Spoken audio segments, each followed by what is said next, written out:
Ang gwapo ng sanggol, pero mag-ingat kayo kasi masyadong istrito ngayon ang mga kawal. Kawawa naman ang anak ko. Pero huwag kang matakot. Kasama mo ang Diyos.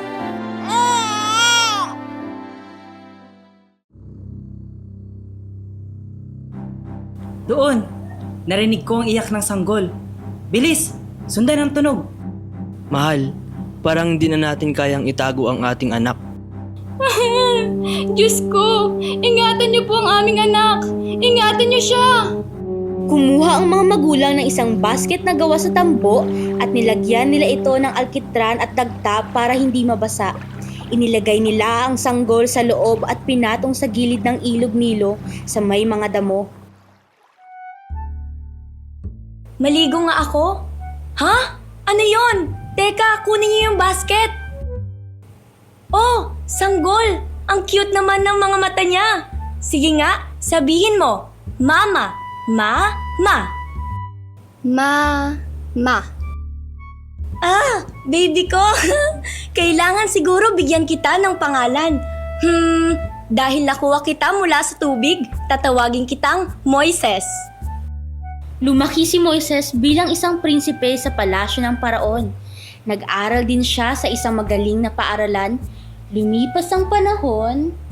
Pupunta lang ako saglit sa construction site ng pyramid. Gusto ko lang makita. Opo, kamahalan. Bilisan mo dyan! Hila pa! Dali! Sandali lang. Baka pwedeng magpahinga saglit. Hindi pa ako makain. Ha? Pahinga daw? Sige, bibigyan kita ng pahinga habang buhay. Aray!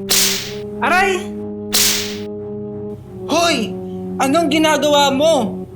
Tama na! Tinignan ni Moises ang paligid. Walang tao, kaya pinalo niya ang Ehipsyo hanggang sa mamatay ito. Mamatay ka! Ano? Pinatay ni Moses ang isa sa mga tauhan natin. Huwag niyo siyang palampasin. Huliin ninyo siya agad. Si Moises na dating prinsipe ay biglang naging takas. Tumakbo siya papunta sa lupain ng Midian para umiwas sa mga sundalo.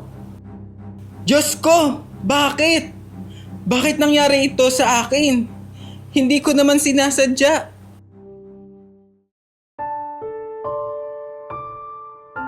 Sino yun?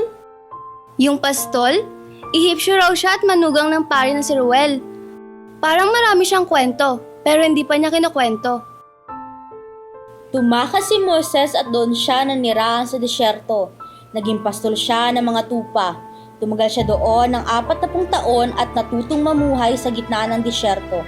Nang siya'y 80 taong gulang, handa na siya sa plano ng Diyos.